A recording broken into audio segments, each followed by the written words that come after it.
Hello friends. आज हम लोग JEE class 12 daily 10 test number 13 के सॉल्यूशन का पार्ट 2 डिस्कस करेंगे। टॉपिक है करंट इलेक्ट्रिसिटी। क्वेश्चन नंबर 6 है, an electrical heater is rated as 1000 watt 250 volt. The resistance of the heater is how much. इस rating का क्या मतलब होता है? इस रेटिंग का मतलब होता है कि यदि इस एलिमेंट जो है, जो यहाँ पर हीटर है, इस केस में हीटर के अक्रॉस यदि आप 250 वोल्ट लगा दोगे तभी आपको 1000 वाट का पावर देगा। यदि 250 से कम या ज़्यादा लगा है तो ये कम या ज़्यादा पावर देगा। यहाँ से आपको रेजिस्टेंस निकालना है। तो देखिए, इस क्वेश्चन का मतलब ये है, मैंने कि एम ये है कि आप जानो कि यदि रेटिंग से हम किस तरह से रेजिस्टेंस निकाल सकते हैं। तो सोच लेते हैं कि ये हमारा हीटर है और ये हमारा पावर है। यहाँ पर हम डीसी की बात करते हैं, ये एसी में भी काम करेगा। ये 250 वोल्ट जो हमारा पावर है, इतना वोल्ट लगा दिया। यहाँ पर रेजिस्टेंस कुछ है और ये जो कितना पावर डिसिपेट कर रहा है वो है 1000 वाट। तो ये पावर कैसे निकालते हैं? पावर निकालते हैं आई स्क्वायर आर से। आई कितना है? इसमें जो करंट फ्लो कर रहा है वो कितना है? आई है ई बाय, इसको भी लिखते हैं बेहतर रहेगा, इसको भी लिखते हैं।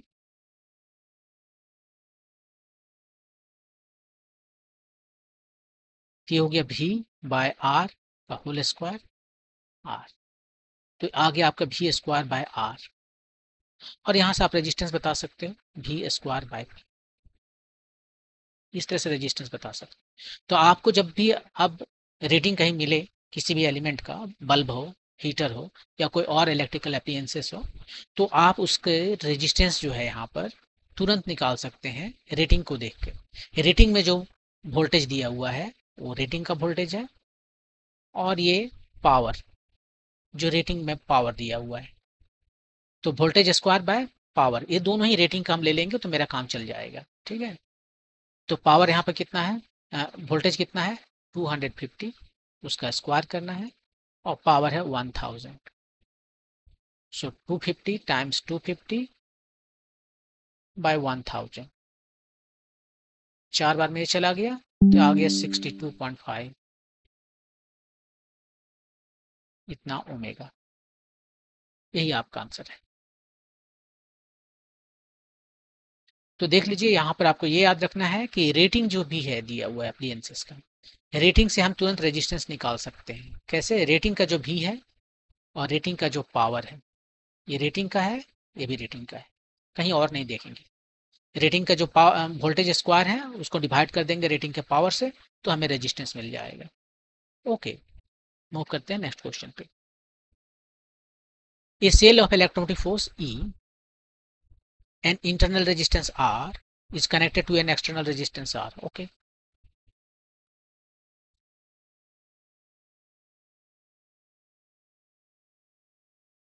ये सेल है आपका, बैटरी है इतना दूर तक, इंटरनल रेजिस्टेंस को भी अंदर में दिखा रहे हैं, और इसका वैल्यू है E और इसका है स्मॉल r, और ये बाहर वाला का कैपिटल R।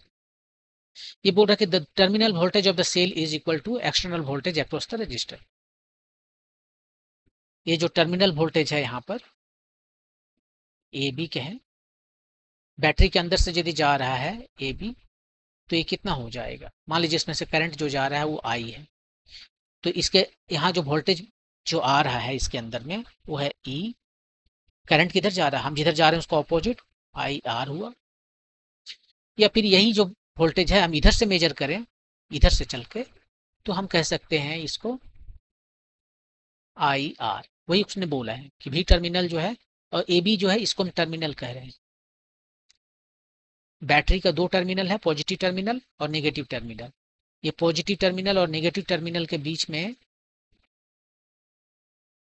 जो वोल्टेज आपको नजर आएगा वो है उसका electromotive force minus I R, या इधर से देखें तो आई आर, दोनों सेम है। ठीक है, यदि करंट इसमें फ्लो नहीं करेगा तो ये वाला टर्म गायब हो जाएगा, और जब करंट फ्लो नहीं करेगा तब जो टर्मिनल वेलोसिटी है वो, टर्मिनल वोल्टेज जो है वह ईएमएफ के बराबर होगा। लेकिन जब सर्किट में करंट फ्लो कर रहा होगा तो बैटरी के अक्रॉस जो टर्मिनल वोल्टेज है वो ईएमएफ के बराबर नहीं होगा, उससे कम रहेगा। तो इस क्वेश्चन में क्या कहा है कि the graph of terminal voltage versus current is a straight line. उसने ग्राफ प्लॉट किया है, वाई एक्सिस में भी टर्मिनल है और एक्स एक्सिस में करंट है। करंट चेंज करते जाइए, भी टर्मिनल चेंज होगा। देखिए यहाँ से करंट चेंज करते जाइए, भी टर्मिनल चेंज होगा। यहाँ पर भी चेंज, करंट चेंज करेंगे तो भी टर्मिनल चेंज होगा। ये दोनों एक्चुअली सेम है।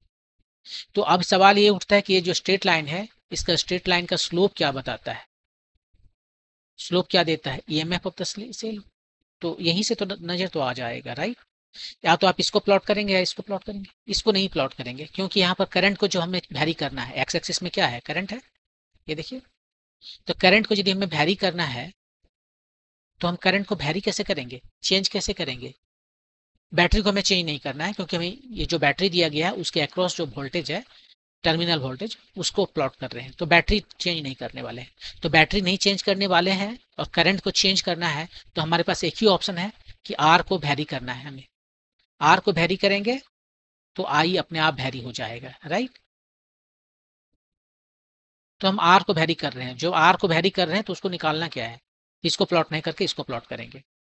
तो ये भी टर्मिनल जो है ई माइनस आई आर हुआ और इधर आई है। अब ये क्या है? स्ट्रेट लाइन है।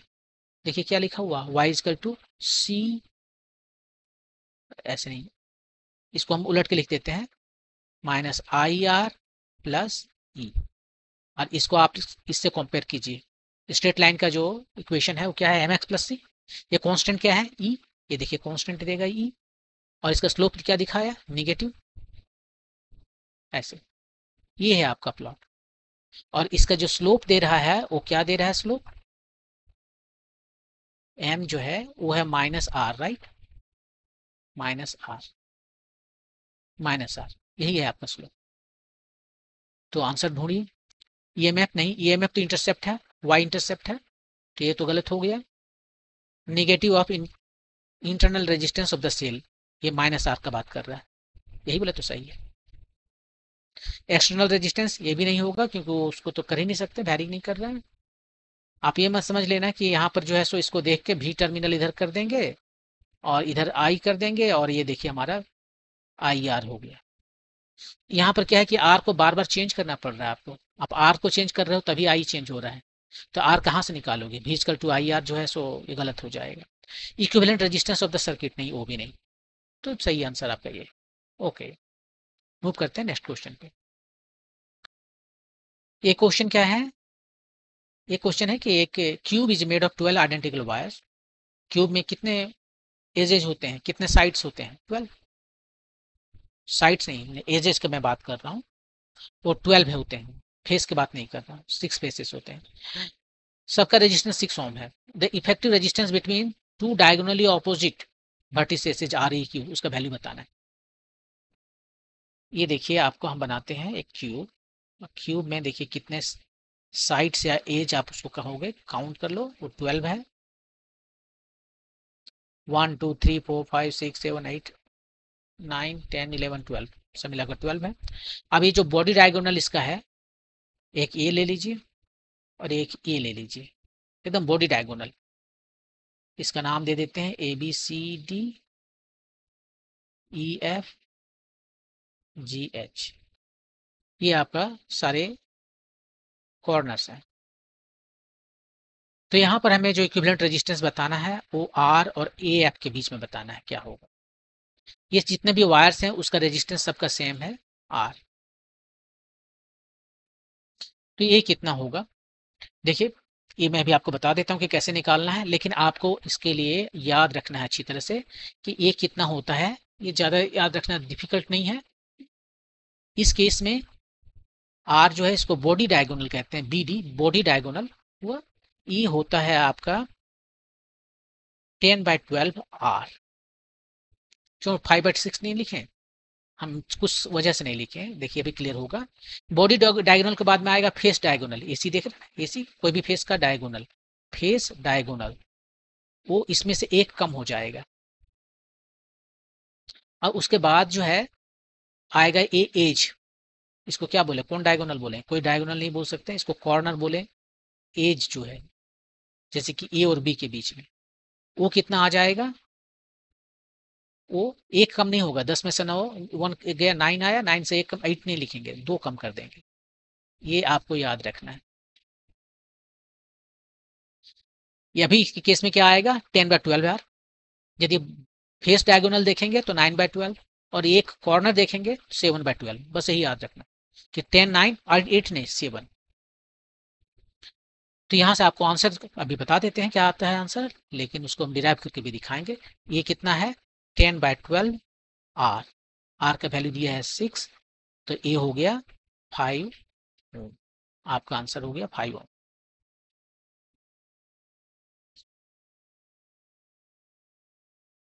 अब इसको बना के दिखाते हैं कि कैसे आएगा।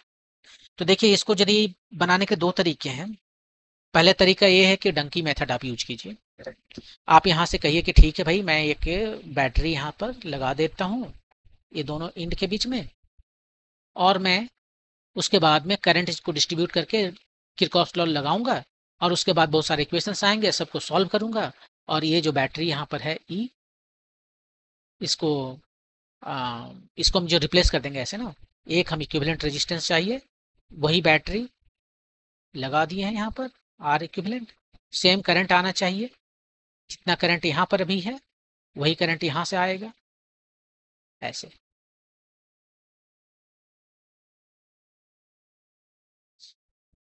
अभी हम थोड़ा सा चेंज करेंगे, लेकिन फिलहाल यही यही है कि वो उतना ही हमें यहाँ पे रेजिस्टेंस इस पूरे नेटवर्क को हटा कर रखना है कि सेम बैटरी यदि लगाएं तो उससे उतना ही करंट ड्रॉ करे जितना इस सब मिलकर ड्रॉ कर रहा है। हम चाहें तो इसमें करंट आई पास करा सकते हैं, और इसका डिस्ट्रीब्यूशन रैंडमली करके हम बहुत सारे इक्वेशन लिखेंगे, और वो इक्वेशन जो है किरचॉफ्स लूप लॉ लगा के लिखेंगे, और उसको सॉल्व करके हम बना सकते हैं। लेकिन वो कॉम्प्लिकेटेड होता है, काफ़ी इक्वेशंस आते हैं और उसे सॉल्व करना होगा। इजी तरीका ये है कि हम सिमेट्री यूज करें। यहाँ पर देखिए, ये आउटपुट पॉइंट है और ये इनपुट पॉइंट है, राइट। सो ये इनलेट है, ये आउटलेट है। ये दोनों के बाउट में हम सिमेट्री देखेंगे। देखिए, ये जो रास्ता है यहाँ से ए से एफ तक जाने का जो रास्ता है, जो भी रास्ता आप लीजिएगा, मिनिमम में देखिए 3 इधर से आया, 3 इधर से आया, 3 ये नीचे से भी 3 आया। तो तीनों रास्ता से यदि हम चले, इससे चले या इससे चले या इससे चले, 3 ठो रास्ता तय करने के बाद हम आउटपुट निकल जाते हैं। इसका मतलब है कि ये तीनों ही रास्ता जो है सो सिमेट्रिकल है। तो तीनों में जो करंट फ्लो करेगा उस सेम अमाउंट का करंट फ्लो करेगा। क्यों ना हम यहाँ से 6I का करंट पास करा दे, और वो जो 6I का करंट है 2I करके डिवाइड हो गया, 2I इसमें गया, 2I इसमें गया, 2I इसमें गया, सिमेट्री की वजह से। सिमेट्री की वजह से हम फिर ये देखते हैं कि ये जो आउटलेट पॉइंट है यहाँ पर, ये दोनों पॉइंट जो है सो सिमेट्रिकल है। सिमेट्रिकल है या नहीं मैंने क्या, आप देख लीजिए। जैसे कि यहाँ से 3 ठो करंट निकला है, 2I 2I 2I करके, वैसे इसमें जो करंट आएगा इधर से, तो 6 जितना करंट ये बैटरी से 6I निकला है वो 6I बैटरी में जाएगा, ठीक है। और ये 6I जो है सो कॉम्बिनेशन होगा, इधर से आएगा 2I, इधर से आएगा 2I, इधर से आएगा 2I। तो ये 2I तीनों जगह से आएगा और बन गया 6I। जैसे यहाँ पर जो 6I करंट 3 ठो पार्ट में डिस्ट्रीब्यूट हो गया 2I करके, वैसे यहाँ पर जो 6I बैटरी में जो जाएगा वो 3 ठो 2I कलेक्ट होकर 6I बनेगा। ओके, अब यहाँ पर आते हैं। यहाँ पर आने के बाद हम क्या देखते हैं कि ये जो करंट रास्ता जो है यहाँ से आउटलेट तक जाने के लिए, एक रास्ता ये हुआ जो 2 ठो रेजिस्टेंस लेगा, ये 2 ठो रेजिस्टेंस लेगा। तो इसका मतलब ये दोनों रास्ता सिमेट्रिकल है, तो यहाँ पे जो करंट है वो डिवाइड हो जाएगा, जो करंट इधर से आ रहा है वो इक्वली डिवाइड हो जाएगा। उसको हम कहते हैं, क्या नाम दे इसको, हाफ कर देते हैं, आई, और इधर भी आई, ठीक है। आई इधर से गया या आई इधर से गया, वही यहाँ पर सिमेट्रिक देखेंगे इसमें भी।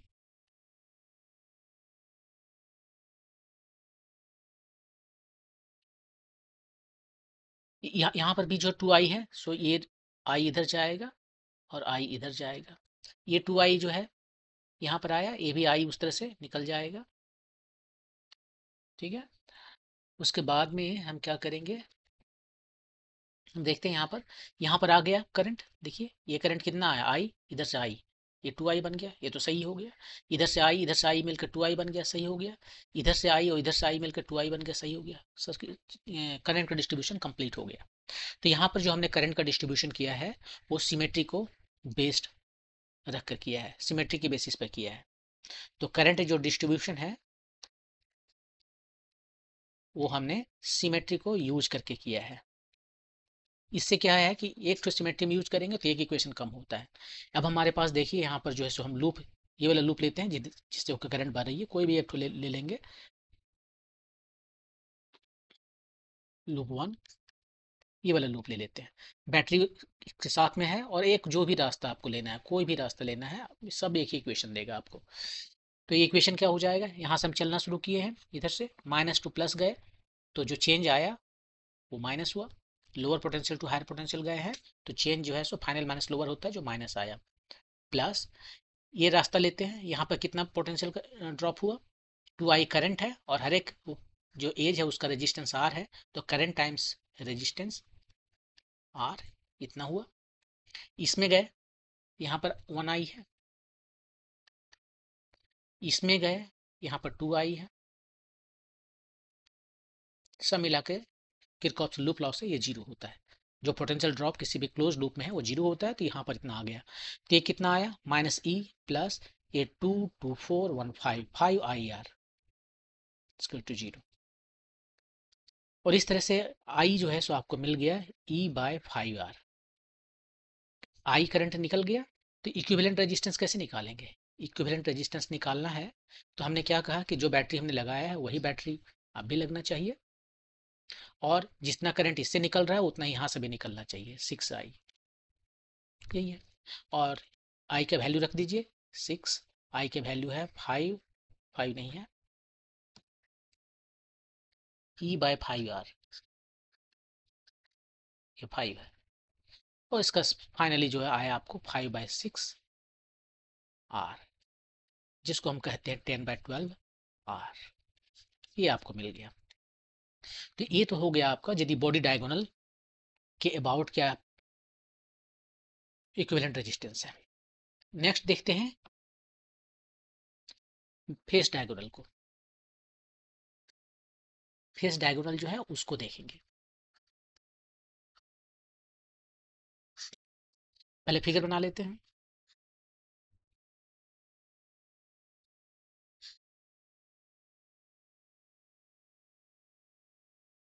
ठीक है, अब यहाँ पर जो इनलेट और आउटलेट ये वाला पॉइंट रखते हैं, नाम सबका दे देते हैं, ABCDEFGH।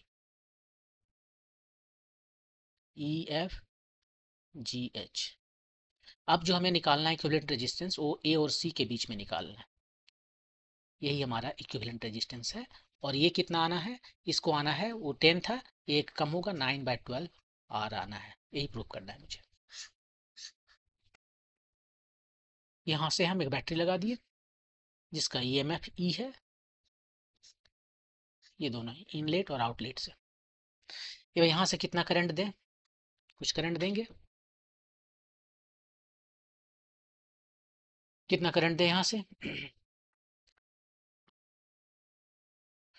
ठीक है, यहाँ से पहले देखते हैं जो करंट का डिस्ट्रीब्यूशन जो है, कुछ भी करंट यहाँ से जा रहा होगा। देखिए ये वाला रास्ता जो दिख रहा है आपको और ये जो रास्ता दिख रहा है दोनों सिमेट्रिक है, क्योंकि दोनों ही 2 बार ट्रेवल करके आउट लेट में चला गया।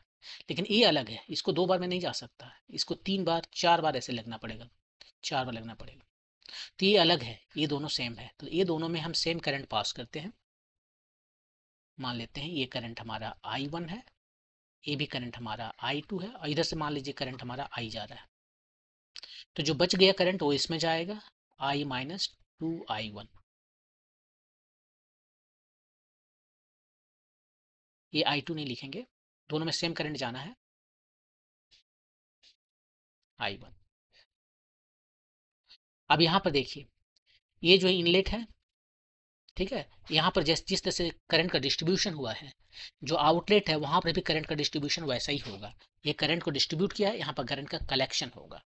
तो देखिए ए वाला जो नजर आ रहा है वो इसके बराबर है, तो यहाँ से इसको करंट आना है 2i, क्योंकि इससे 2 निकला है, और ये वाला जो है सो इक्विवेलेंट है इसके। तो यहाँ से करंट आना है 2i, कहाँ 1i है ना, 2i लिख रहे हैं, i1 है एक्चुअली। कौन सा कलर लिखूँ, ये कलर लिखता हूँ। ये i1 है, ये भी i1 है, और ये जो दिख रहा है यहाँ पर i माइनस 2i1, वो यहाँ पर करंट आ जाएगा i माइनस 2i1। ठीक है, अब हम यहाँ पहुँच गए। अब यहाँ से जो दो ठो रास्ता नजर आ रहा है, 1 2 3, 1 2 3, सेम रास्ता है, मतलब ये दोनों सिमेट्रिक है। ये दोनों सिमेट्रिक है, तो क्या करेंगे, ये दोनों में करंट जो है सो इक्वली जाएगा, इक्वली जाएगा करंट। यहाँ पर करंट है i माइनस 2i1, उसको हाफ कर दिया, इसमें भी i करंट हुआ माइनस 2i1, टोटल का हाफ कर दिया। ठीक है, अब यहाँ पर ये दोनों तो सिमेट्रिक है। ठीक है, तो ये वाला रास्ता इसके सिमेट्रिक है, इसमें जो करंट गया वही करंट यहाँ से जाएगा, i माइनस 2i1 बाई 2, और जो करंट इसमें है वही करंट इसमें जाएगा। कहाँ लिखूँ, यहाँ लिखता हूँ, i माइनस 2i1 बाई 2, जो करंट यहाँ पर है वही करंट यहाँ पर है। अब ये दोनों करंट मिलके इतना हो गया, ये i माइनस 2i1/2 है, और उतना यहाँ पर है, दोनों मिला के इतना हो गया। ठीक है, और इधर तो i1 इधर i1 है, और सभी सबको मिलाएंगे यहाँ पर, तो कितना आ जाएगा, 2i1 खत्म हो गया, इससे करंट i बाहर चला गया। ठीक है, तो करंट डिस्ट्रीब्यूशन हो गया है। इसमें कोई करंट फ्लो किया, नो करंट। इसमें कोई करंट फ्लो किया, नो करंट, नहीं, उसमें भी कोई करंट फ्लो नहीं किया है। तो अब हम इसको ऐसे हम इक्विवेलेंट बना सकते हैं कि देखिए क्या हो रहा है। पहले तो लेते हैं, ये हमारा ए पॉइंट है, ये हमारा सी पॉइंट है, इधर से बैटरी गया था। ये देखिए, जहां पर करंट फ्लो नहीं कर रहा है वो बेकार का है, उसको हटा देते हैं। नीचे में भी 4 ठो, ठीक बना नहीं।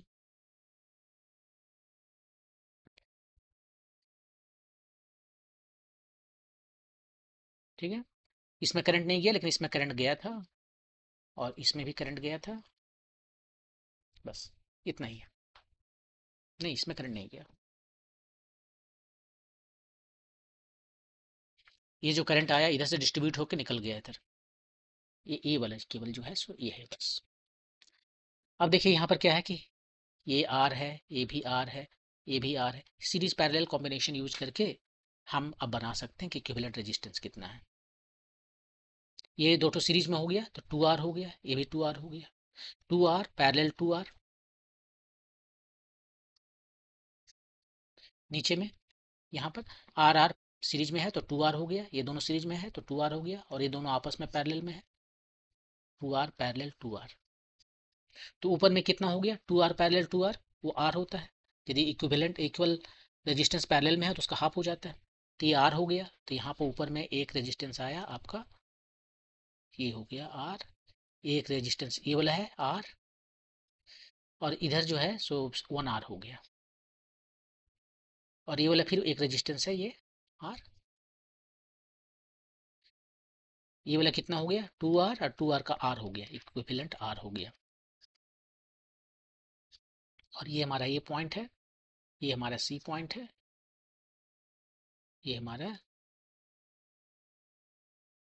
सी पॉइंट है, ये और सी के बीच में आर है देखिए, यही है। तो ए और सी के बीच में अब आप देख के बताइए कि कितना है equivalent resistance.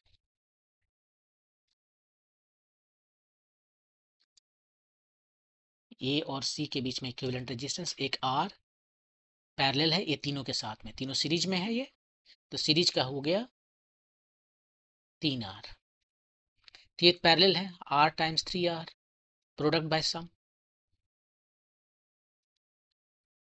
3R² by 4R, तो आ गया 3/4R, जिसको हम लिख सकते हैं 9/12R। यही आंसर मैंने बताया था। बॉडी डायगोनल के लिए कितना था, ये है फेस डायगोनल,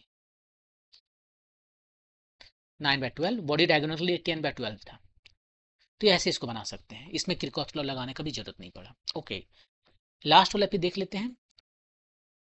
लास्ट वाला जो है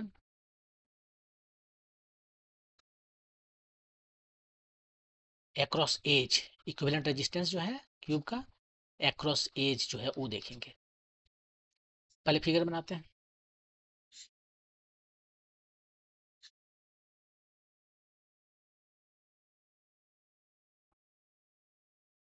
एक ए पॉइंट है और एक ए पॉइंट लेते हैं, यही दोनों पॉइंट के बीच में हमें इक्विवेलेंट रेजिस्टेंस बताना है। पॉइंट ये है ए इसका और ये है बी, ए बी के बीच में बताना है कितना होता है। ए सी, इसको डी कहते हैं, इसको ई कहते हैं, इसको एफ कहते हैं, इसको जी कहते हैं, इसको एच कहते हैं। ठीक है, अब करंट का डिस्ट्रीब्यूशन करना है सबसे पहले। इसका ईएमएफ ई है, करंट का डिस्ट्रीब्यूशन करते हैं। तो देखिए यहाँ से ये वाला जो रास्ता आपको दिख रहा है 1 2 3 से बाहर निकल गया, राइट। ये वाला रास्ता देखिए 1 2 3 बाहर निकल गया। तो ये दोनों रास्ता जो सो इक्विवेलेंट है।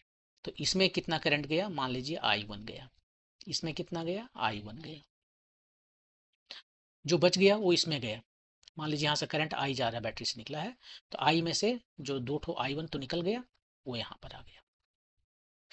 ठीक है, अब यहाँ पर करंट का डिस्ट्रीब्यूशन हमने देख लिया। अब करंट का कलेक्शन भी देखेंगे। यहाँ से इससे I-2 I1 गया तो उतना ही यहाँ से आ गया, वो तो ठीक है।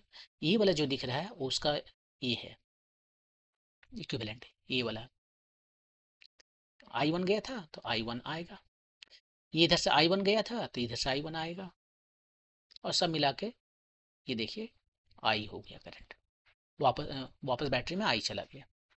ठीक है, यहाँ तक तो हो गया करंट डिस्ट्रीब्यूशन। बाकी जगह भी करंट का डिस्ट्रीब्यूशन कर देते हैं। यहाँ पर आ गए, यहाँ पर आने के बाद हमारे पास दो रास्ते हैं। पहला रास्ता जो है सो 2 बार में पहुंच जाता है आउटलेट, और ये जो है सो 2 बार में नहीं पहुंच पाता है। ठीक है, तो यहाँ पर अलग है ये दोनों का।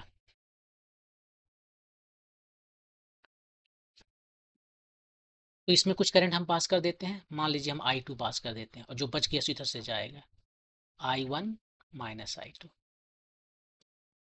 ठीक है, फिर मैं कोई कलर चेंज कर देता हूँ, ये वाला ले लेता हूँ। ठीक है, अब यहाँ से देखिए I2 जा रहा है, 2 बार में पहुंच गया। यहाँ से भी तो 2 बार में पहुंच रहा है, 1 2, तो इससे भी करंट वही I2 ही जाएगा। यहाँ से यहाँ पर अभी कितना करंट है, I1, यहाँ भी I1 है, और ये 2 बार में पहुंच रहा है आउट, यहाँ से भी 2 बार में पहुंच रहा है। तो ये दो रास्ता इसके सिमेट्रिकल है। ठीक है, तो ये रास्ता हो गया I2, जो यहाँ पर लिख देते हैं I2, और ये वाला जो बचा उचा वो हो गया। ये देखिए 1 2 3 4 बार में है, इसका भी यहाँ से 1 2, हाँ 3, 1 2 3 4, चार यहाँ से भी है। तो ये वाला करंट जो है सो I1 माइनस I2। अब यहाँ पर देखिए किरचॉफ फर्स्ट लॉ लगाइए, कुछ करंट इधर से आ रहा है, कुछ करंट इधर से आ रहा है, दोनों को जोड़िए। जितना करंट ऊपर से आ रहा है उतना ही इधर साइड से आ रहा है, तो उसका डबल हो गया। ये हो गया twice of I1 minus I2। यहाँ पर भी देख लीजिए, और कहीं ऐड कर होगा क्या।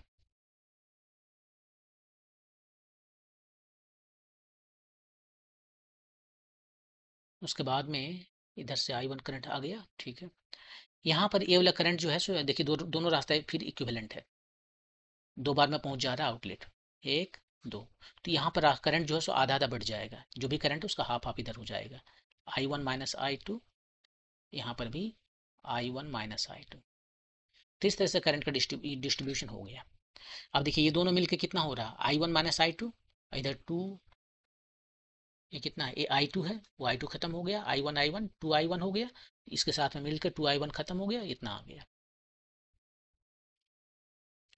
तो इस तरह से ठीक है।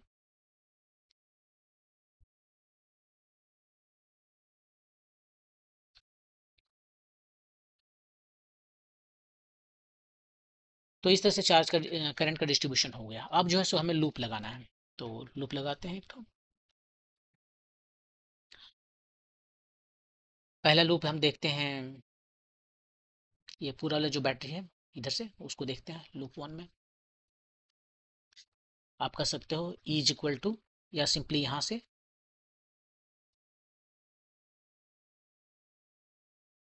ए और बी के बीच में जो है कनेक्टेड है, तो वी ए बी को आप दिखा सकते हो कि E is equal to V A B, या और यहाँ पर कितना करेक्ट, जस्ट ये वाला लूप हम देख रहे हैं, इधर से निकल जा रहे हैं, तो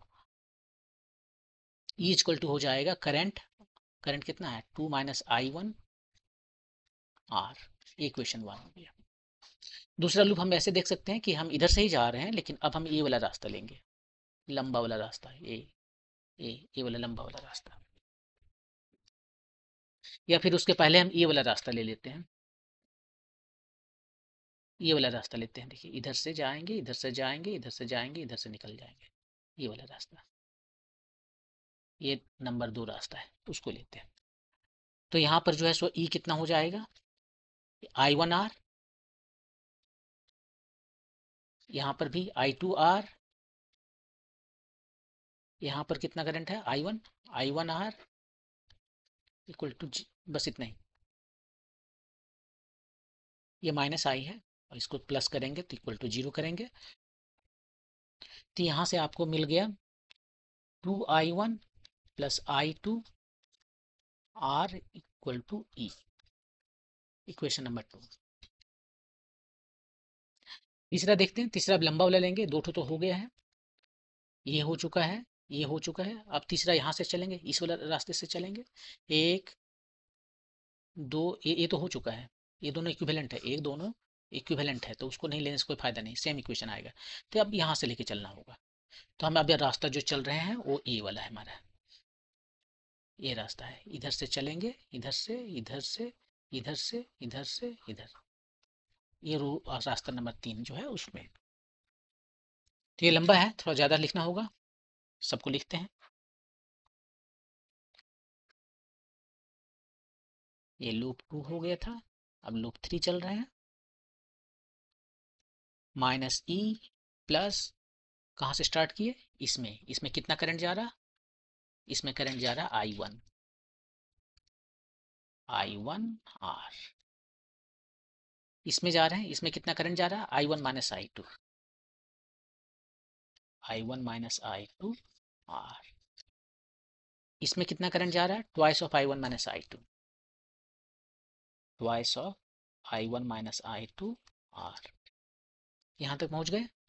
अब यहाँ से या तो इधर से जाएं या इधर से जाएं, एक ही बात है, ऊपर चलते हैं, I one minus I two है, I one minus I two R, और लास्ट फेज पहुँच गए ये, इसमें से करंट है आई वन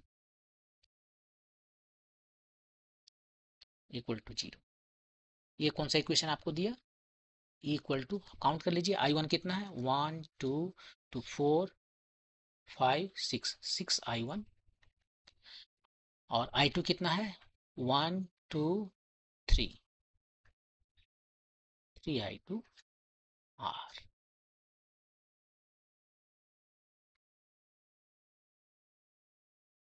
ये 3 नहीं है, 4 है, आई टू देखिए, आई टू एक यहाँ पर आया और 2 यहाँ पर आया, 3 और एक यहाँ 4, तो 3 नहीं है 4 है ये।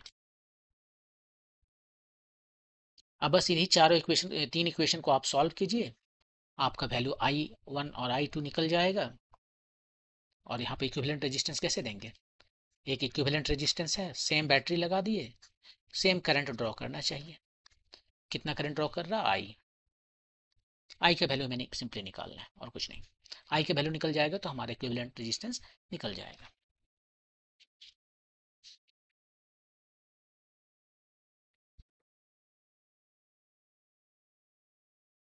तो चलिए निकालते हैं आई वन का वैल्यू।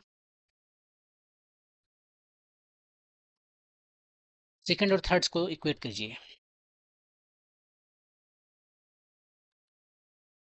सेकंड एंड थर्ड दोनों का लेफ्ट साइड में ई है, तो राइट साइड भी सेम होगा, 2i1 plus I two equal to 6i1, plus नहीं है माइनस है, 4i2, यही हो गया, आर दोनों तरफ से कट गया, तो कितना आ गया ये 4i1 इक्वल टू 5i2, एक इक्वेशन आई वन और आई टू में मिल गया, ठीक है। अब यहाँ पर जो है सो हमें क्या करना है, फाइनली हमें आई चाहिए, इन टर्म्स ऑफ ई और आर। तो आई चाहिए, वो हमें पहला इक्वेशन देगा जहां पर हमें आई वन का वैल्यू चाहिए। इसके पहले आई वन का वैल्यू कुछ होगा, वो हमें निकाल लेते हैं।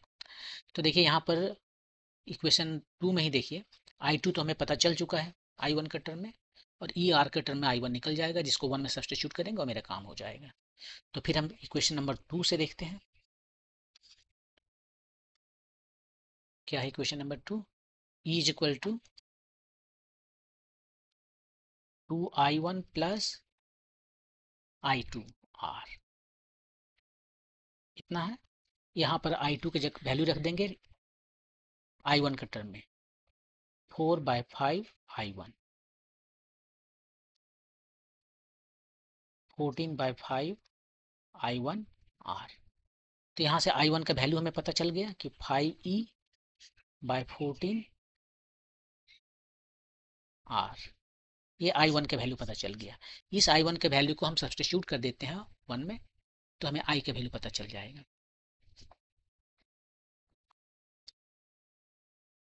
इक्वेशन वन यहाँ पर जाते हैं, वहां पर लिखा हुआ है E is equal to how much, I-2I1, I-2I1R लिखा है। I का वैल्यू हमें निकालना है 2, I1 कितना होगा यहाँ पर रख देते हैं, I1 का वैल्यू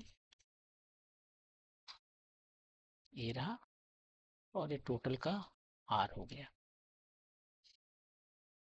ठीक है, I का वैल्यू निकालिए।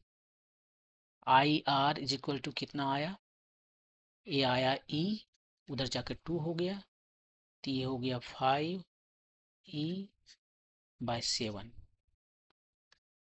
12e/7 हुआ IR का वैल्यू। तो I का वैल्यू आपको पता चल गया 12e/7R, यही I का वैल्यू हमें चाहिए था।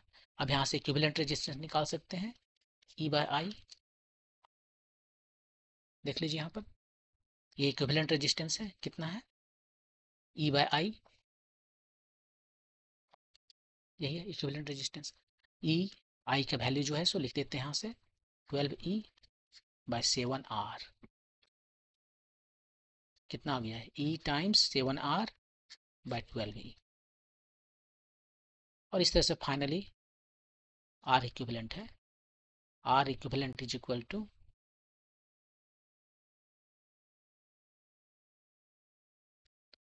कितना आ गया 7R/12। तो इस तरह से तीनों आपको मैंने दिखा दिया।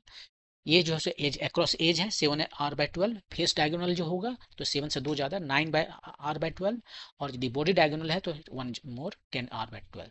तो इस तरह से मैंने आपको इसका डेरिवेशन दिखा दिया, लेकिन डेरिवेशन से ज़्यादा इंपॉर्टेंट क्या है कि आपको इसका रिजल्ट याद रखना है, जो कि यहाँ पर दिया हुआ है। ये देखिए, ये रिजल्ट दिया हुआ है, across body diagonal 10/12R, across face diagonal 9/12R, उससे एक कम हुआ, और अक्रॉस एज 2 कम हो गया 7R/12। ये आपको याद रखना है। क्या अभी तो इस तरह का क्वेश्चन पूछने से रहा, क्योंकि अब ये काफ़ी बार पूछ चुका है, तो अब नहीं पूछेगा। तो ये रिजल्ट आपको क्यों मैं याद रखने के लिए कह रहा हूँ, मैं रिजल्ट आपको इसलिए याद रखने के लिए कह रहा हूँ कि क्योंकि ऐसा पॉसिबिलिटी है कि इस क्वेश्चन को ऑगमेंट कर देगा, ऐड कर देगा दूसरे क्वेश्चन के साथ में। जैसे कि मान लीजिए इलेक्ट्रोमैग्नेटिक इंडक्शन का क्वेश्चन है, वहाँ पर कोई रॉड किसी मैग्नेटिक फील्ड में चेंज कर रहा है, चल रहा है, तो वहाँ पर एक ईएमएफ प्रोड्यूस हुआ, और ये नेटवर्क के जगह पर इसको दे देगा और बोलेगा बताइए इस कितना करंट जो है सो फ्लो कर रहा है। अब करंट जो है सो इक्विवेलेंट रेजिस्टेंस पर डिपेंड करता है, और यहाँ पर ये नेटवर्क आपको दे देगा तीनों में से कोई एक, तो आप उस वक्त डायरेक्टली इसका वैल्यू रख के निकाल सकते हो। तो इसलिए इंपॉर्टेंट है इसका रिजल्ट को याद रखना। ओके, मूव करते हैं नेक्स्ट क्वेश्चन पे। क्वेश्चन नंबर 9 ए पोटेंशियोमीटर से रिलेटेड क्वेश्चन है। ए potentiometer wire of length 100 centimeter has a resistance 100 ohm. It is connected in series with a battery of 3 volt and external resistance 5 ohm. ये देखिए आपका main wire है जो 1 metre लंबा होता है यूजुअली, लेकिन यहाँ पर कोई ज़रूरी नहीं है, यहाँ पर दे दिया है कि इसका रेजिस्टेंस जो है 10 ओम है, और इसका लेंथ जो है सो 100 सेंटीमीटर, 100 दिया है, ये 1 मीटर है। कुछ चेंज भी कर सकते हैं, इसको एक बैटरी और कोई रेजिस्टेंस के साथ में कनेक्ट कर दिया है। इस रेजिस्टेंस का वैल्यू है, इसको R0 हम कहते हैं, कितना है ये देखिए एक्सटर्नल रेजिस्टेंस 5 ओम, और इसका ईएमएफ कितना दिया है 3 वोल्ट। ठीक है, ये दे दिया। क्वेश्चन क्या पूछा है, पोटेंशियल ग्रेडियंट बताना है ऑफ द वायर इज के वैल्यू बताना है। पोटेंशियल ग्रेडियंट का मतलब क्या है, पर यूनिट लेंथ पर पोटेंशियल कितना चेंज करता है, वही है ग्रेडियंट। ग्रेडियंट मतलब कि कैसे कलर का ग्रेडियंट देखते हैं ना, यहाँ पर ज़्यादा डीप है, उसके बाद कलर थोड़ा सा कम डीप हुआ, थोड़ा सा कम डीप हुआ, फिर धीरे धीरे से लाइट होते चला जाता है, उसको ग्रेडियंट कहते हैं। तो यहाँ पर पोटेंशियल सबसे ज़्यादा है, कितना पोटेंशियल है 3 वोल्ट है, और यहाँ पर पोटेंशियल पोटेंशियल 0 वोल्ट नहीं है क्योंकि ये लगा हुआ है, कुछ ये ड्रॉप कराएगा, राइट। तो यहाँ पर कम हो गया, यहाँ पर पोटेंशियल 0 है। तो इसमें हर जगह बहुत ही लीनियरली इसका पोटेंशियल ड्रॉप करेगा। हाँ, यहाँ पर वो आपको पूछ रहा है कि 1 यूनिट लेंथ पर, यहाँ पर सेंटीमीटर पूछा है ना, यूनिट देख के भी आप जा समझ सकते हो कि 1 सेंटीमीटर यदि हम लेंथ चेंज करते हैं तो पोटेंशियल कितना ड्रॉप करता है, वही है इसका पोटेंशियल ग्रेडियंट। 100 के बताना है, तो हमें उसको निकालते हैं। कैसे निकालेंगे हम, पोटेंशियल ग्रेडियंट निकालना है तो ये जो ग्रेडियंट का बात कर रहा है उसको निकालने के लिए हमें क्या करना पड़ेगा, हमें इसका वोल्टेज जाना पड़ेगा ए और बी के बीच में। ए और बी के बीच में वोल्टेज पूरा 3 वोल्टेज नहीं है, क्योंकि कुछ तो ये भी ड्रॉप करेगा। तो 10 वोल्ट से ये 3 वोल्ट से ये कुछ कम है, और डिवाइडेड बाय इसका लेंथ, यही निकालना है। तो वी ए भी निकालना है। वी ए भी कैसे निकालेंगे, यदि हमें करंट पता है इसमें जो करंट फ्लो कर रहा है वही करंट सीरीज में होने की वजह से सब जगह सेम करंट फ्लो कर रहा है, टाइम्स इसका रेजिस्टेंस जो है आर ए बी का, जो कि दिया हुआ है। आर ए बी का लेंथ जो है तो दिया हुआ है 10 ओम इसका रेजिस्टेंस है, और लेंथ दिया है 100 सेंटीमीटर, ये वोल्ट। तो इस तरह से आपको मिल गया ये कितना, I/10 वोल्ट पर सेंटीमीटर। फाइनली क्या आपको सब्सटीट्यूट करना है आई के वैल्यू, और आई के वैल्यू आप आराम से निकाल सकते हो। आई कितना है, E divided by total resistance R0 इसका रेजिस्टेंस, और ये आर ए बी जो वायर है उसका रेजिस्टेंस। ई कितना है 3 वोल्ट है, R0 है 5, और इसका रेजिस्टेंस दिया हुआ है 10 ओम। तो 3/15 सो 1/5 एम्पियर। इसी को सब्सटीट्यूट करें यहाँ, 1/15, 15 नहीं 5 ना, 5। ये हुआ आई का वैल्यू, और 10 तो नीचे है ही ऑलरेडी, इतना सेंटीमीटर। तो 1/50 इतना वोल्ट पर सेंटीमीटर। ये के का वैल्यू आया आपका, ये वैल्यू जो है सो के का है। वो आपसे 100 के पूछा है, तो ये 100 के कितना हो जाएगा, जस्ट 100 से मल्टीप्लाई कीजिए, 100 टाइम्स 1/50, तो 2 वैल्यू आया आपका। यही दो आपका आंसर है।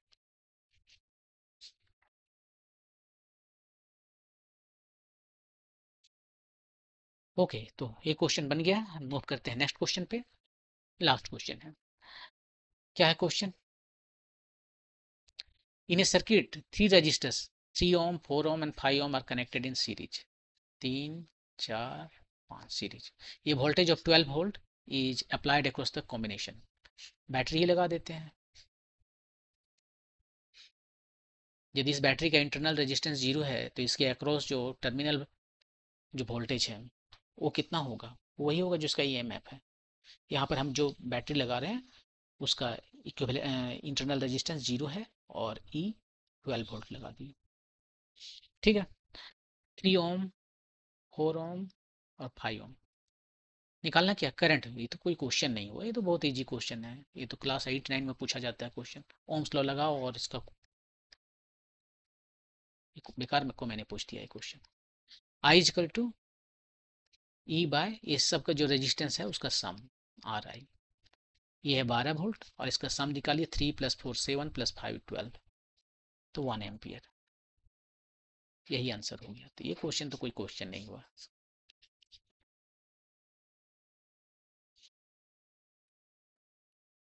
उसने 10 आई पूछा था, तो 10 आई की जगह पर हमारा 10 हो जाएगा answer.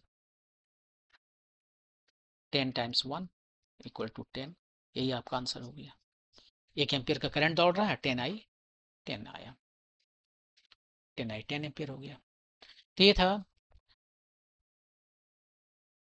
JEE 10 daily 10 test number 13 के सॉल्यूशन का सेकंड पार्ट। कोई डाउट हो तो आप कमेंट सेक्शन में लिख सकते हैं।